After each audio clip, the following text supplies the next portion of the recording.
উনি আমাকে বলে যে গাঁজা কি এভাবে ঢলে নাকি এভাবে ঢলে। এই পদত্যাগ না করলে পরীক্ষা বাতিল করে দেব আমরা। আমাদের তো জানো না, আমরা ছাত্রদল।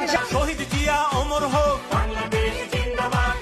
আমাকে একদিন এই ঘরে এখানে মারতে আমি 3 দিন জ্বরে উঠতে পারি নাই। মেয়েদেরকে মানে ব্যাড টাচ তো করে, সাথে ছেলেদের এই যে চুলের এটা ধরে এইখানে মারে এবং তিনি অনেক অশ্লীল কথা বলে ক্লাসের ভিতরে। আমি কোথায় ঘুমাবো আজকে?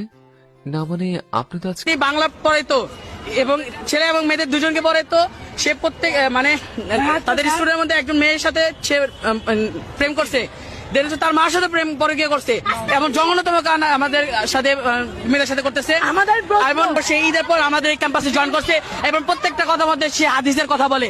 সে কোনোদিনও প্রত্যেকটা মেয়ে বলছে কোনোদিন হাদিসের কথা বলে না, কিন্তু আজকে সে এখানে সে হাদিসের কথা বলছে। আচ্ছা, এই পদত্যাগ যদি না করে তাহলে